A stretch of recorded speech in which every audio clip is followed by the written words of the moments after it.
कहायं स नित्यकालम् अंचेमि पूजेमि वन्दामि नमंसामि दुःखखौ कम्मखौ वोहिलाहो सुखैगमनं समाहि मरणं जिनगुणसम्पत्तियो मज्जम् नमोस्तु अपराणिक स्वाध्याय वेलायां श्रीमद् आचार्यवत्तिकायो उत्सर्गं करोम्यहम्।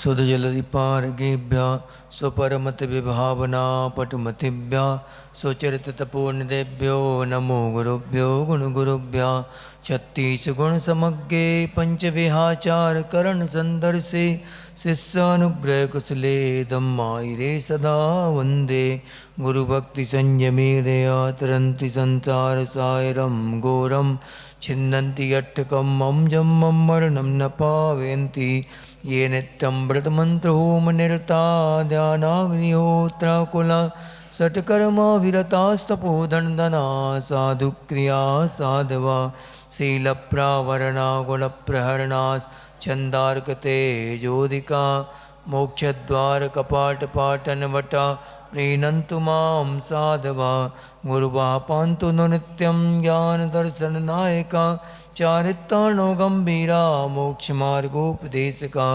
इच्छावन्ते आर्वत्तिका सुखकोतसालोचयं सम्मनान् सम्मदनितन सम्मचरजित्ताणं पञ्चविहाचारणमार्याणम् आयारादिसुतनानोपदेशनवज्जायाणं तीरन्गुणपालयाणं सब्बसाहूलं सयानित्यकालम् अंचेमि पूजेमि वन्दामि नमंसामि दुःखखो कम्मखो मोहिलाहो सुखैगमनं समाहि मरणं जिनगुणसम्पत्ति हो मज्जं नमः श्रीवर्धमानाय निर्धूतकलिलात्मने सालोकानां त्रिलोकानां यद्विद्यादर्पणायते।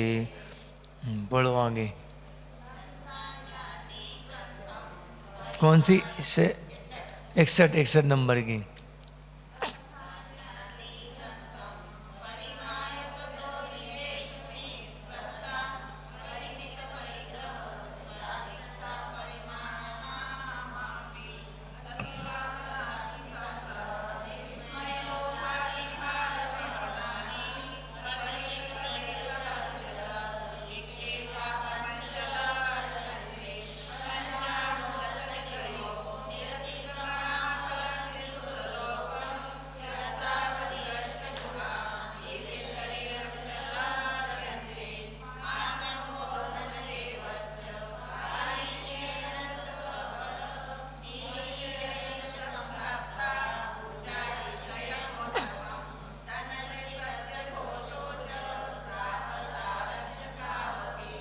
उपाखेयास्तथा श्रमसु नवनीतो यथाक्रमं मधुत्यागै साहानुव्रतपञ्चकम् अष्टौ गुणानाहुर्ग्रहिणां श्रमणोत्तमा।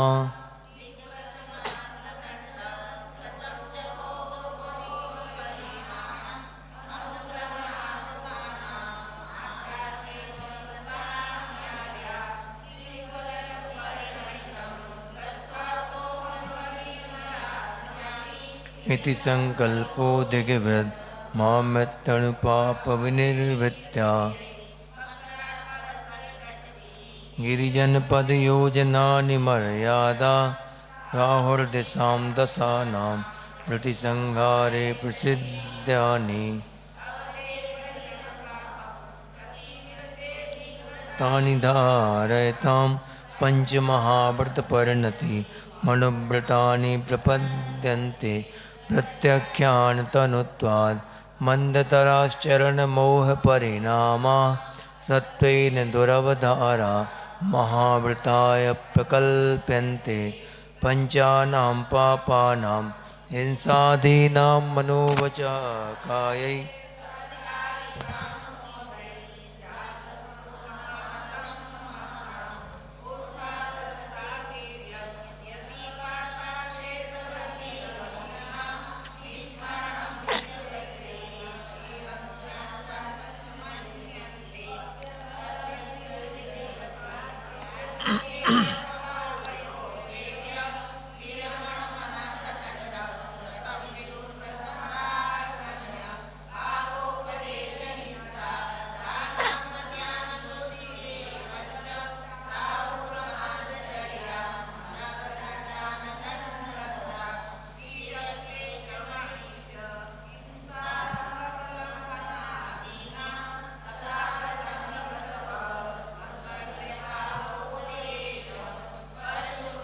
कनित्र ज्वलनायुध संगी शंखनादीनां वधहेतूनां दानं हिंसादानं ब्रवन्ति बुधा बधबन्धश्चेदादिर् देशाद्रागात् परकलत्रादे आध्यानमपध्यानं शास्त्रजनशासने विशदा आरंभ संग साहस चेतः कलुषय ताम श्रुतिरवधिं क्षितिसल दहन पवना रंभं बपिलं वनस्पतिच्छेदं स्मरं शरणमपि च प्रमादचर्यां प्रभासन्ते। देवाधिदेव खजराण श्री वर्तमान शासनायक महावीर भगवान की, आचार्य भगवंत श्री समंत भद्र देव की, आचार्य भगवंत श्री विद्यासागर जी महामुनिराज की, नवाचार्य श्री समय सागर जी महामुनिराज की, मुनिवर श्री 108 अजित सागर जी महाराज की।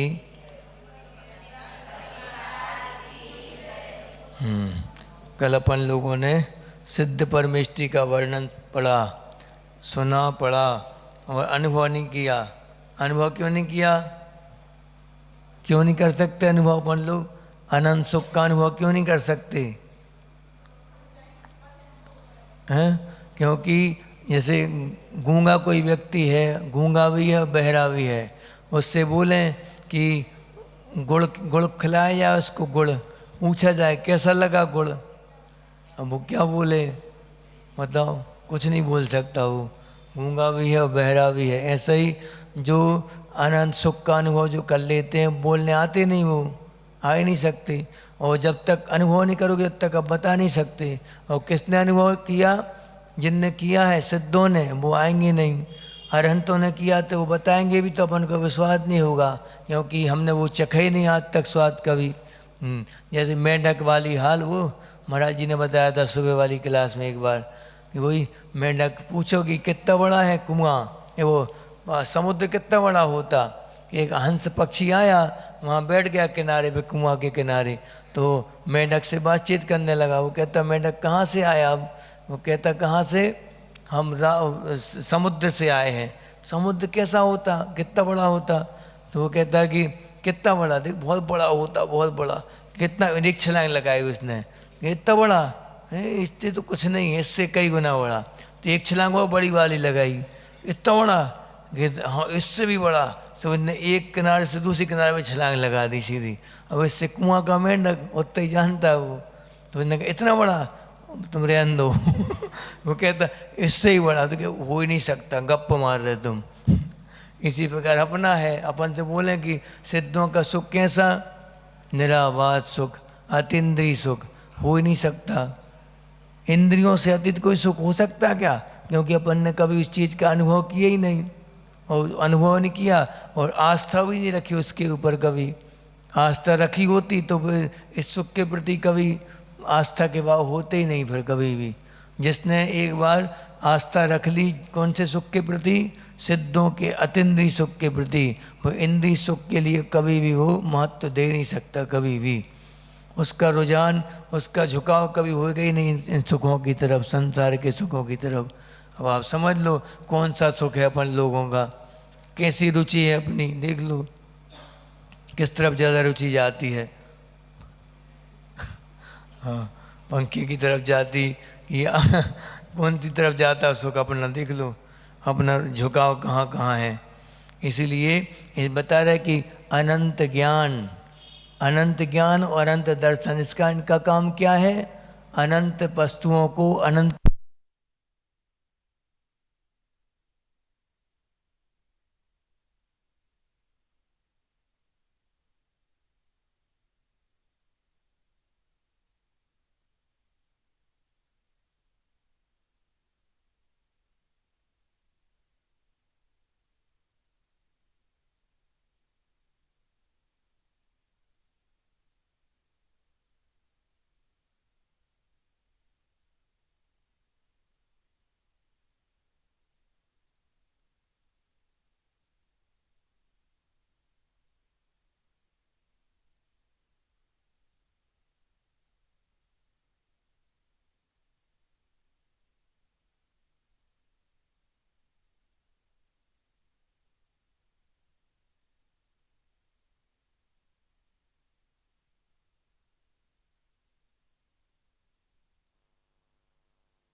वही मुनिराज क्या कर सकते हैं, अनंत को जानने की, अनंत को देखने की, अनंत को, अनंत सुख का अनुभव करने की क्षमता वाले होते हैं।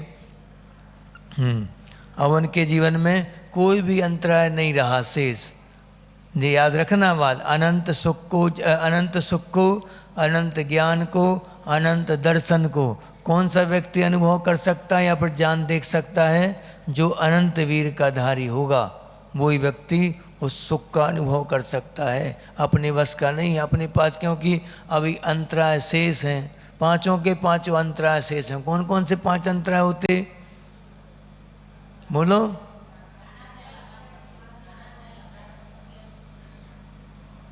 कौन कौन से 5 अंतराय? अंतराय कर्म के 5 भेद,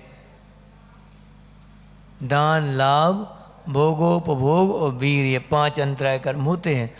दान अंतराय क्या कहलाता? दान देने के भाव है और सामने वाले के लेने के भाव है, तब भी बीच में भांजी मार देना। महाराज जी खाना चाह रहे, आप देना चाह रहे आइटम महाराज जी के लिए सब कुछ, और बीच में क्या आ जाता है? बालचंद जी आ गए, जीवन लाल आ गए ये क्या है? अंतराय है। चाहते हुए भी अपन दान न कर सकें, शक्ति हो ना पाए अपनी दान लेने की। मैं देखो अब खिसकने लगा अब शक्ति है नहीं ना, अपनी सहन करने की शक्ति नहीं होती, क्या करें? चल देखो क्या हो गया? दान, दान अंतराय कैसे कहेंगे?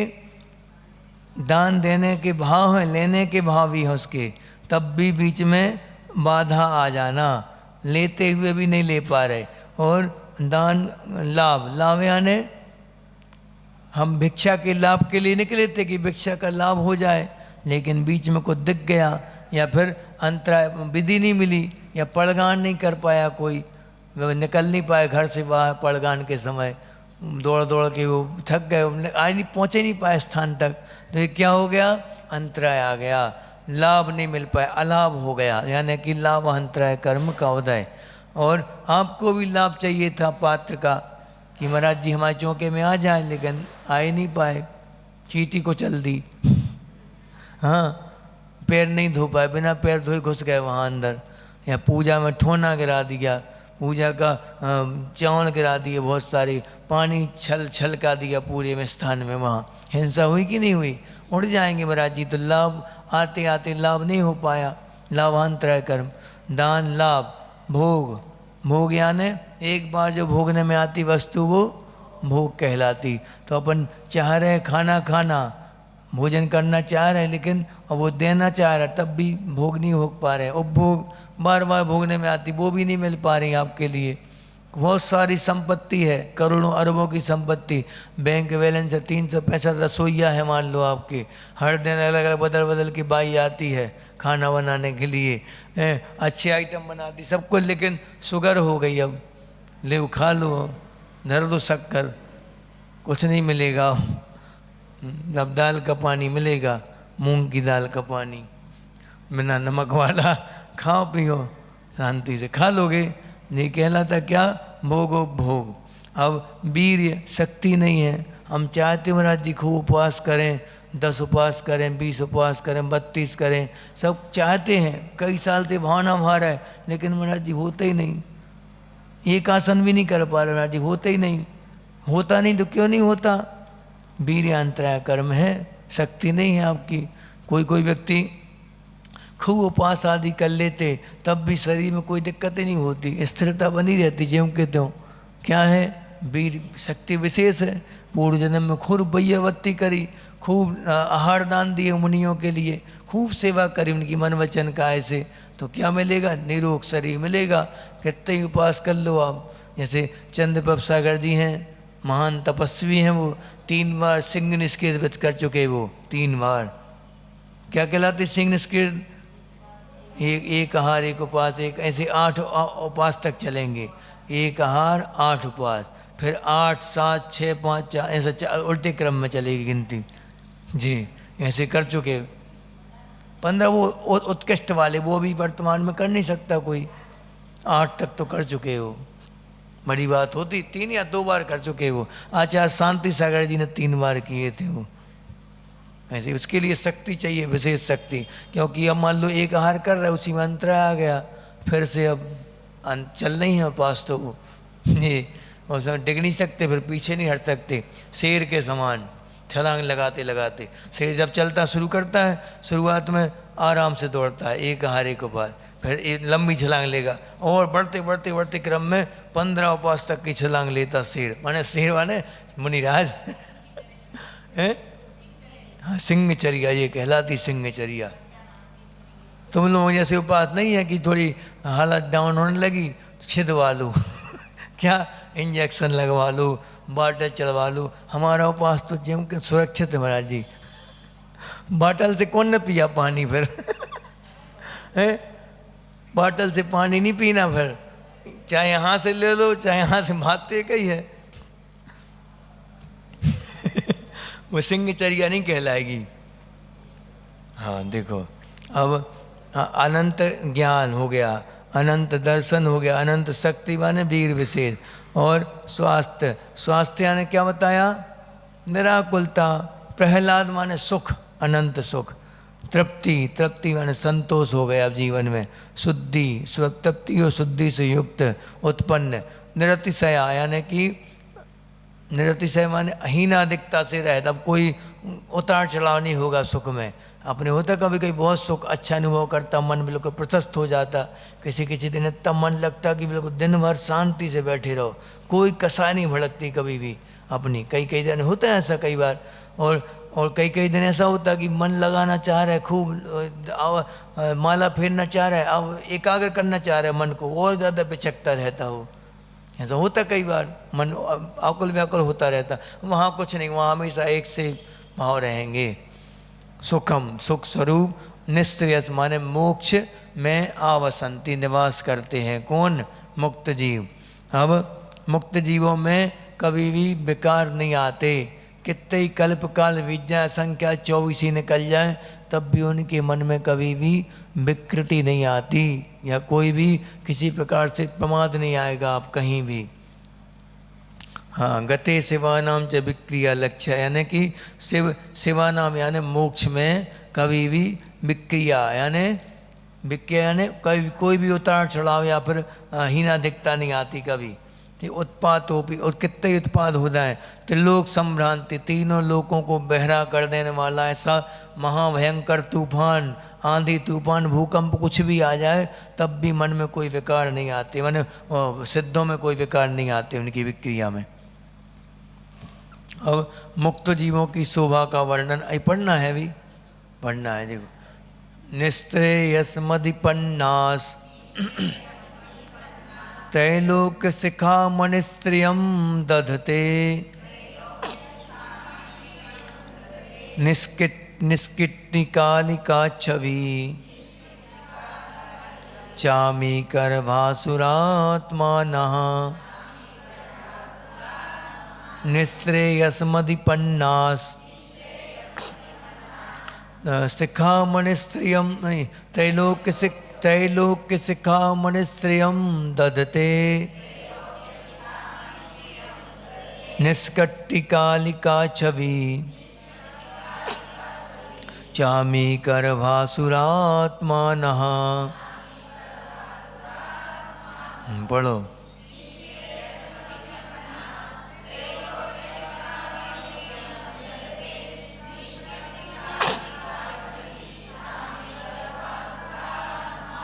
हाँ देखो, निष्कट्टी कालिका यानी कि कीट और कालिमा से रहित। बैठ जा। कैसा कीट? कीट क्या कहलाती? कचरा कूड़ा। और कालिमा यानी कालापन, कालिक, उससे रहित। छवि चामी कर यानी कि कांति वाली, चमकते हुए एकदम दैदीप्यमान, स्वर्ण के समान। चामी कर यानी क्या होता है? स्वर्ण, चमकते हुए स्वर्ण के समान। भासुर आत्मना यानी कि जिसका स्वरूप प्रकट हो रहा है। भासुर यानी प्रकट होना, और आत्मन यानी अपना, अपनापन प्रकट हो गया, अपनी आत्मा का स्वरूप प्रकट हो गया जिसका। ऐसे निश्रेयसम अधिपन्ना, यानी कि मोक्ष को प्राप्त हुए सिद्ध परमेष्टि। ऐसे कौन? मोक्ष को प्राप्त सिद्ध परमेष्टि, त्रैलोक यानी 3 लोक के शिखामणि। शिखामणि यानी जैसे अपन मुकुट लगाते ना, मुकुट में सबसे ऊपर जो मणि रहती है वो क्या कहलाती? मुकुट मणि या शिखामणि कहलाता। शिखा यानी होता चोटी या अपना अग्र भाग, ऊपर का भाग, जी शिखा कहलाता। इसको इससे ऊपर जो होता है इसके जो शोभा करने वाला होता। 3 लोक के शिखामणि कौन है? सिद्ध परमेष्टि। 3 लोग अपन बनाते नक्शा, तो ऐसे पुरुष को खड़ा करो पैर फैला के, उसका जो ऊपर का हिस्सा होता बिल्कुल सबसे ऊपर का चोटी का, वो क्या कहलाता? शिखर भाग कहलाता। उसको शोभामान करने वाले कौन है? सिद्ध परमेष्टि भगवान। हाँ, तो ये क्या बता रहे? अग्रभाग पर चूड़ामणि की शोभा को प्राप्त हुए धारण करते हैं। चूड़ामणि की शोभा को कौन धारण करते? सिद्ध परमेष्टि। कैसे हो गए सिद्ध परमेष्टि? 8 कर्मों से रहित हो गए। अब सबसे पहले जैसे ही ज्ञानावरणी कर्म नष्ट हुआ तो क्या प्रकट हो जाता है? अनंत ज्ञान या छाय ज्ञान की बात है। और जैसे ही दर्शन से रहित हुए तो, दर्शनावरणी कर्म से रहित हुए तो अनंत दर्शन। अनंत वस्तुओं को अनंत पर्यायों के साथ एक साथ जानने वाला जो होता है वो एक साथ देखने वाला जो होता है वो दर्शन कहलाता। ऐसा अनंत का जिनको दर्शन होने लगा वो अनंत दृष्टि कहलाते। हाँ, और तीसरा कौन सा कर्म है? प्रतापुर नोगामा। हाँ सही है।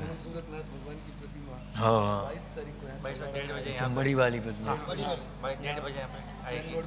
सुखोदय में।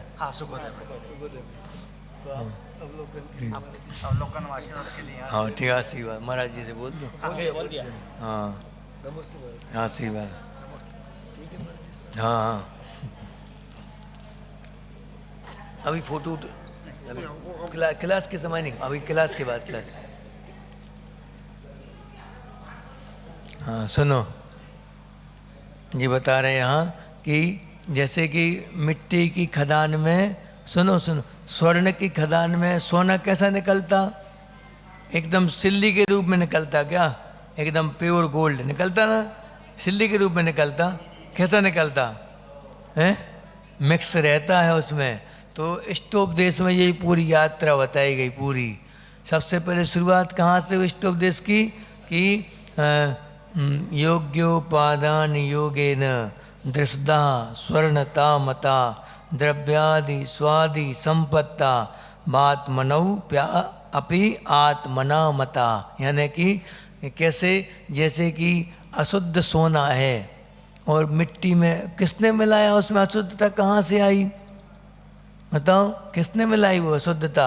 सोने में कचरा कूड़ा किसने मिलाया? मिट्टी को किसने मिलाया? स्वभाव से। स्वभाव से होती वो, स्वभाव से होती तो महाराज जी यहाँ गाड़ दे रहे, मिट्टी यहाँ की खोदे, यहाँ क्यों नहीं हुआ? योग द्रव्य क्षेत्र काल भाव मिलने पर अपने आप स्वर्ण को, जो पाषाण में भी स्वर्णपना प्रकट हो जाता है। योग द्रव्य क्षेत्र काल भाव क्या है? द्रव्य क्या है? वो मिट्टी, जिसकी पात्रता है सोना बनने की, वो मिट्टी। क्षेत्र कौन से क्षेत्र में मिलेगी? अफ्रीका में वो क्षेत्र है जहाँ पे वो स्वर्ण खदानें अपने यहाँ भी मिलती हैं कई जगह, तो वो स्वर्ण खदान हो गई। और द्रव्य क्षेत्र काल, काल कौन सा रहेगा? अब पंचम काल के लास्ट में निकालो या फिर छठम काल में निकालो तो कुछ नहीं निकलना। काल होना चाहिए व्यवस्थित, द्रव्य क्षेत्र काल, या फिर सही समय पे वो सोना निकलना चाहिए, वरना वो भी डेड हो जाएगा, पूरा मिट्टी बन जाएगा धीरे धीरे। ठीक है, द्रव्य क्षेत्र काल भाव, भाव यानी और मिट्टी का भाव कौन सी मिट्टी में निकलेगा? लाल मिट्टी में निकलेगा कि पीली में मिट्टी में निकलेगा? वो ऐसे अपने भाव भी कहलाए, छावस्मिक भाव, औपस्मिक भाव, छायक भाव, तीनों प्रकार का समय दर्शन होता है। वही उसी जीव की योग्यता बनेगी मुक्त बनने की। हाँ, कि अभव्य को होगा नहीं कभी। द्रव्य कौन सी होनी चाहिए? भव्यता होनी चाहिए। और क्षेत्र कौन सा होना चाहिए? चतुर्थ काल। द्रव्य क्षेत्र काल, द्रव्य क्षेत्र, क्षेत्र हो गया कौन सा? भरत क्षेत्र या ऐरावत क्षेत्र या फिर कर्म भूमि, यहाँ से मोक्ष जाते हैं। काल, कौन सा काल? चतुर्थ काल। द्रव्य क्षेत्र काल भाव, कौन से भाव? क्षय भाव में होना चाहिए, तब जाके मुक्ति की योग्यता बनेगी।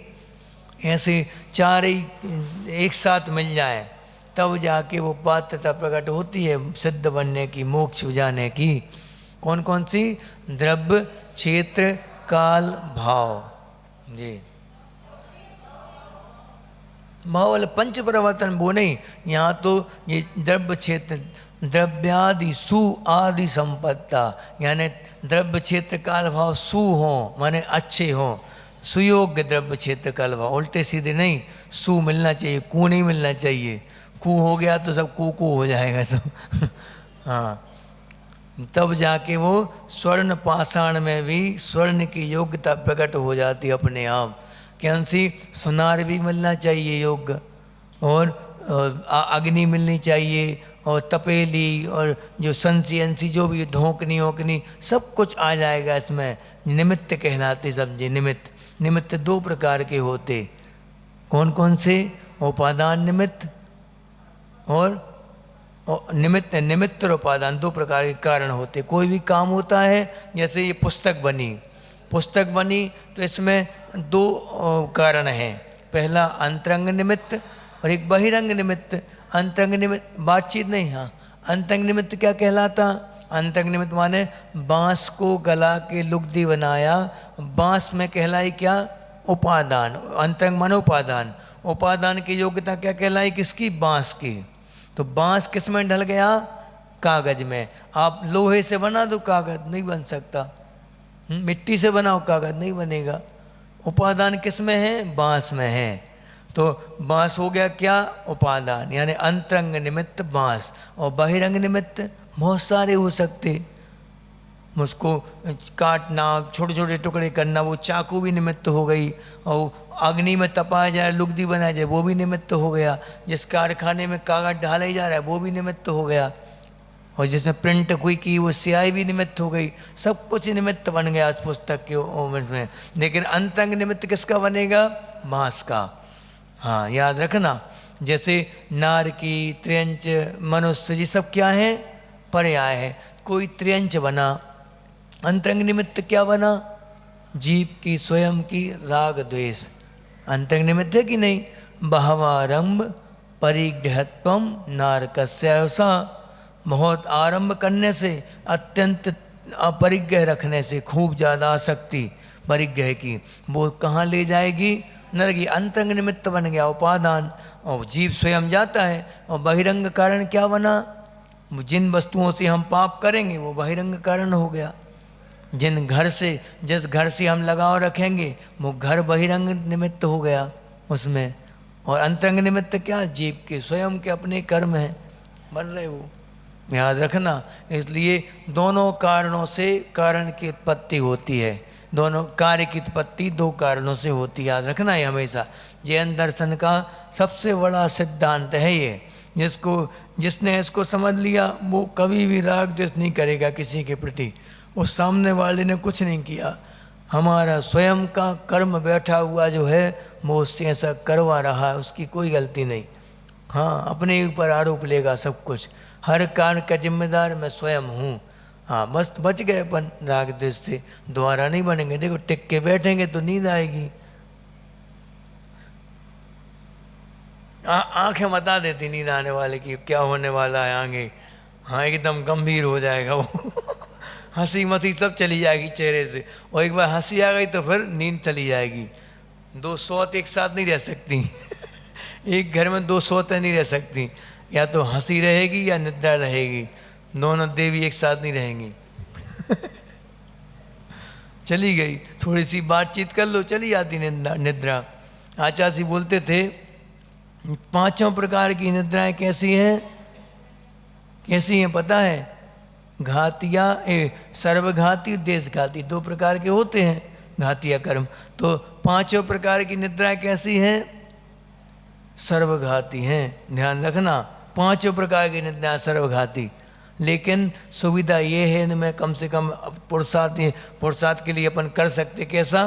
कि सर्वघाती होने के बाद भी ध्रुवोदयी नहीं है वो, ध्रुवोदय यानी निरंतर उदय नहीं रहता उनका। ये बहुत अच्छी बात है अपने के लिए, वरना कुछ भी करना मुश्किल हो जा, असंभव हो जाता, फिर पुरुषार्थ खत्म हो जाता। अगर वो ध्रुवोदय हो जाती तो फिर तो मुश्किल है, फिर तो एक भी पुरुष इतना सा पुरुषार्थ नहीं कर सकते आप, क्योंकि सोते सोते आज तक किसी को सम्यक दर्शन नहीं हुआ, ये नियम है। और सोते सम्यक दृष्टि सो सकता है, लेकिन सोते सोते कभी सम्यक दर्शन नहीं हो सकता, ये गारंटेड बात है। याद रखना जी बात अच्छे से, कि सम्यक दृष्टि सो सकता है, लेकिन सोते सोते कभी सम्यक दर्शन नहीं हो सकता। इसलिए पूरा पुरुषार्थ अपना जागृति में होना चाहिए। और पुरुषार्थ कर सकते अपन, निद्रा आ रही हो तो मुँह धो लो, स्थान बदल दो, थोड़ी इंटरेस्टिंग बातें करने लगो तो अपने अपनी निद्रा चली आती। इसलिए हम थोड़ी बात कर लेते बीच में कि हावी ना हो पाए तुम्हारे ऊपर वो कौन देवी हावी ना हो पाए, फिर नहीं तो फिर क्या होगा, फिर झूम झूम के हाँ देखो आगे चलो। तो निष्कट्टी यानी कि बता दिया कि जो कालिमा और कलंक से सहित जो है पत्थर, वो आत्मा थी अनादिकाल से, जो कालिमा से सहित थी, और अब कैसी हो गई वो निष्कट्टी कालिका छवि, यानी कोई किट्टी कालिमा सब समाप्त हो गई जिनकी, ऐसे वो सिद्ध परमात्मा बन गए। और अपन में से कोई एक ऐसे बने होंगे, अलग से तो कोई आए नहीं, अपन लोगों में से कोई एक ने पुरुषार्थ किया होगा, अपनी इंद्रियों पर विश्वास किया होगा, शास्त्रों की भाषा पर, देव के कहे वचनों पर, गुरुओं की चर्या पर विश्वास करके, और बिल्कुल बेड़ा पार ऐसा विश्वास किया, अकाट श्रद्धान, जो गुरु ने बोल दिया, जो जिन आगम में लिखा है वो कभी असत्य नहीं हो सकता। हम अगर प्रतिमाएं लेंगे, हम अगर आगे संयम लेंगे, तो नियम है कि हमारे पुण्य का उदय चलेगा। कभी प्रतिमाधारी कभी भी दरिद्री दीन दरिद्री हो ही नहीं सकता। निर्दोष पालन कर रहा है तो उसका यश ही फैलेगा, अयस कहीं फैल नहीं सकता, उसका ये नियम है, पक्की बात है।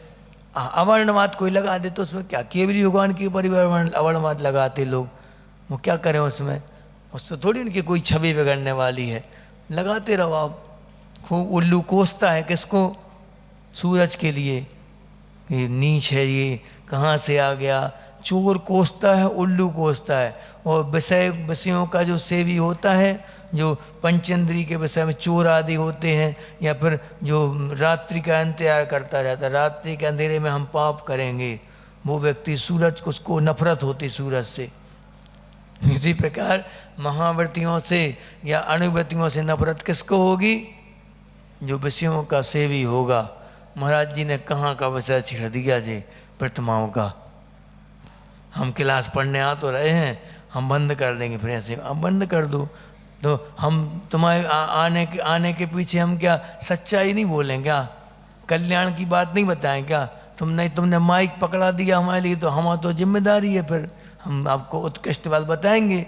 उत्कृष्ट मार्ग तो ये है, आपको चलना नहीं चलना वो बात अलग है, वो विषय अलग है, ज़बरदस्ती तो है नहीं किसी के साथ। लेकिन हम तो यहाँ पे मंच पे बैठाना है, तो हम तो आगम की बात बोलेंगे, जो लिखा है आगम में आचार्यों ने। हम भी गलत कर रहे होंगे तो हम सही का मार्ग लेंगे, अपनाएंगे, बोलेंगे तो उपदेश देंगे तो उत्कृष्ट का हमेशा। मलाया अपवाद मार्ग चलो आप, अपवाद मार्ग और एक उत्कृष्ट मार्ग, दो प्रकार के मार्ग होते हैं। अपवाद मार्ग क्या कहलाता, जैसे मान लो उत्कृष्ट मार्ग क्या कहलाता है कि आप गुप्ती में लीन हो जाइए, बस हिलना डुलना नहीं। लेकिन अपवाद मार्ग आपको चलना भी पड़ेगा, एरिया बस से चलना, जंगल आदि जाना पड़ेगा, खाना भी पड़ेगा, बैठना उठना, और ये किताबें आदि लेनी पड़ेंगी अभ्यास के लिए, तो पिछी कमंडल चाहिए उसके लिए, वरना गुप्ती में तो पिछी कमंडल की जरूरत ही नहीं होती। वो कौन सा मार्ग है, उत्सर्ग उत्सर्ग मार्ग कहलाता। अपवाद मार्ग कौन सा कहलाता, बीच का मार्ग, चलने फिरने का ये मार्ग। उत्कृष्ट मार्ग तो गुप्ती वाला है, उत्कृष्ट है वो, लेकिन उसको मन नहीं टिक नहीं सकता ज़्यादा, तो अपवाद मार्ग में आइए आप। जैसे कि बताया गया है कि रस की अपेक्षा साधु नहीं रखेगा कभी भी, चौके में जाएगा, जो भी आप रख दो अंजलि में चुपचाप खा के आ जाएगा वो, ये उत्कृष्ट मार्ग कहलाया। और दूसरी क्वालिटी का मार्ग कौन सा कहलाया कि अब नहीं हमारे योग्य नहीं तो हम बंद कर लेंगे अंजलि, ये नीचे वाला मार्ग है। लेकिन अब क्या करें, हमने बताया था कि उपेक्षा संयम, अपरस संयम, दो प्रकार का। देखो नींद आने लगी लोगों को। दो प्रकार का मार्ग होता है। कौन कौन सा? तेरे सबसे पहले उपेक्षा संयम। उपेक्षा संयम क्या कहलाया? यहाँ से चींटियों की लाइन आ गई, बैठे हम, या गाय आ गई, मान लो गाय, हम गाय आई, अब वो हमें मार भी सकती है, तो अब हम नहीं हिलेंगे नहीं यहाँ से। अब शरीर अपना है नहीं तो क्यों हिलें? हिलना डुलना हमारा काम ही नहीं है। आत्मा को हिला नहीं सकता, जो करेगा वो करने दो उसको। बैठे हैं, उपेक्षा संयम, शरीर की उपेक्षा कर लेना, उपेक्षा संयम। और अपरस संयम किसे कहते? अपने आप को उठा लेना वहाँ से, उठ के दूसरी जगह। सबसे अच्छा वो 3 प्रकार का होता। उपेक्षा संयम तो एक ही प्रकार का होता, और लेकिन अपरस संयम 3 प्रकार का। कौन कौन सा? पहला उत्कृष्ट। उत्कृष्ट क्या कहला? अपने उठे, पिछी उठाई, वहाँ अगली जगह जाके बैठ गए, उत्कृष्ट हो गया ये। और दूसरा, पिछी से उस जीव को अलग कर दिया उसको, ठीक है, ये क्या क्या दूसरा नंबर का हो गया। और सबसे जघन्य कौन कहलाता? फूंक दिया है, ये कागज़ उठाया, कागज़ से ऐसे डाल दिया उसको बाहर, ये क्या है? सबसे जघन्य कहलाया। उंगली से कर दिया, मर सकता वहाँ वो जीव। पिच्छी का उपयोग कीजिए, आपको पिच्छी मिली है तो। ये ऐसा होता मुनियों का जीवन, सोचो। ऐसे थोड़ी मुनि बनने के बाद असंख्यात गुणी कर्मों की नजर शुरू हो जाती। हर प्रति समय सजग रहते, सोते समय भी करवट बदलना है, और मान लो पहली बात तो बदलेंगे नहीं, बदलनी पड़ी, बहुत ज़रूरत हो गई, आवश्यकता पड़ी तो पहले उठेंगे, पिछी से परिमार्जन करेंगे पूरे शरीर का भी और पाटे का भी, उसके बाद बैठेंगे, लेटेंगे। इतनी सावधानी का काम है, तब तो जाके असंख्यात गुणी नजरा होती कर्मों की। बैठे बैठे थोड़ी होती, माने बैठे बैठे तो सबसे अच्छी होती है। गुप्ती में लीन हो जाओ, फिर तो गुच्छे के गुच्छे निकलते हैं कर्मों के, फिर गुच्छे के गुच्छे। तुम लोगों को अनुभव नहीं हो सकता इस बात का। गुप्ती श्रावक को बन नहीं पाती, मुनियों को तो बन नहीं पा रही आज के समय में 3 गुप्ती। हाँ, हमने बता रहे हैं यहाँ। तो निष्कट्टी कालिका छवि, यानी कि कर्म कालिमा और कलंक से रहित हो गए हैं पूरी तरह से। चामी कर चमकदार जिनका जीवन हो गया है, ऐसा स्वर्ण बन गया जिसकी अब कभी द्वारा कितने मिट्टी में मिला दो तब भी उनको कभी भी वो मिट्टी उनके अंदर प्रवेश नहीं कर सकती। एक बार जब सोने को अपन गला के और सबको पूरी प्रोसेस करके उसकी पूरी तपा के कुंदन बना दिया, उसको बिल्कुल सोने की सिल्ली बना दी, अब कहीं डाल लो, पानी में, कीचड़ में, कहीं डाल लो, कुछ नहीं होना उसका, अनंत काल तक वो अब सुरक्षित रहेगा। ये क्या कहलाएगा? सिद्धों की अवस्था का वर्णन आ गया। अब पढ़ लिया पूरा, चलो आगे पढ़े हम। संलेखना से इंद्रादि पद की प्राप्ति कैसे होती है बता रहे हैं। पूजार्थाज्ञैश्वर्यैर् बल परिजन काम भोग भूयष्टै अतिशयत भुवन मदबुध मभ्युदयम नहीं, अतिशयति भुवन मदबुध मभ्युदयम फलति सद्धर्मः। पूजार्थाज्ञैश्वर्यैर् बल परिजन काम भोग भूयिष्टै अतिशयत भुवन मदबुध मभ्युदयम फलति सद्धर्मः। पढ़ो।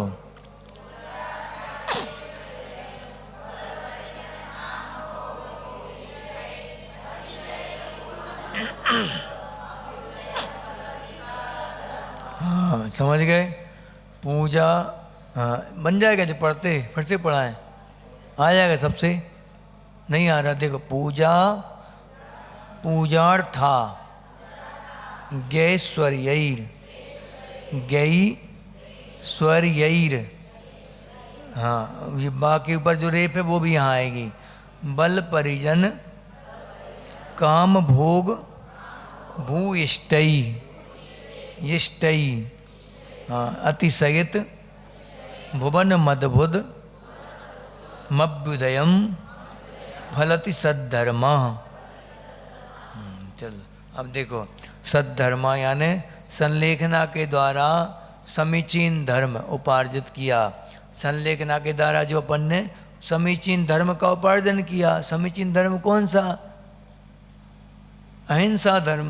क्यों संलेखना ली?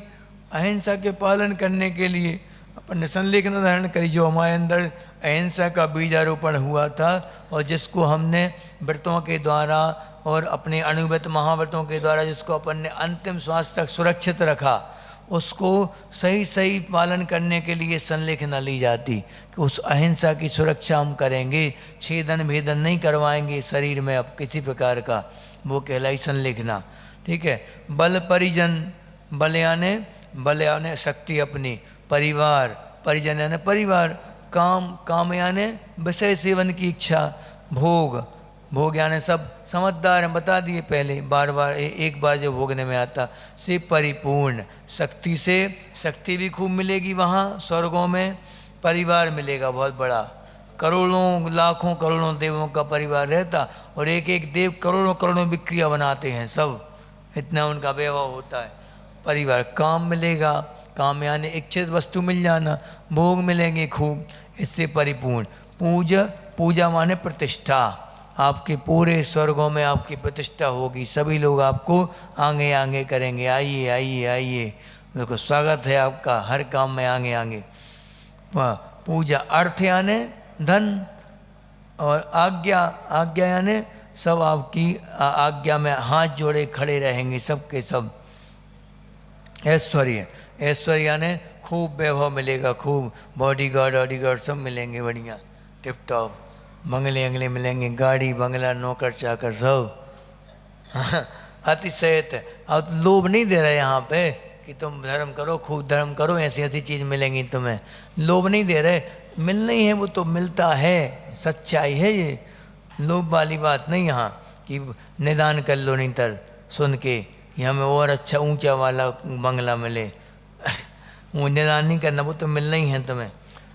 अतिशयत भुवन यानी कि अतिशय से युक्त, आश्चर्य करने वाला, संसार को चकित करने वाला, क्या स्वयं, अद्भुतम यानी आश्चर्यकारी, अभ्युदयम स्वर्ग आदि सुख को, अभ्युदय को फलति फलता है। कौन कौन फलता? संलेखना धारण करने वाला। आज के समय में बाकी संलेखना का उत्कृष्ट फल क्या है? मोक्ष। और जघन्य फल क्या है? स्वर्गों के सुख। ठीक है। हम देखो प्रतिमा के निर्देश, अब आ गई प्रतिमाएं, कल पढ़ेंगे अच्छे से अपन व्यवस्था, आदित्य रंधु है।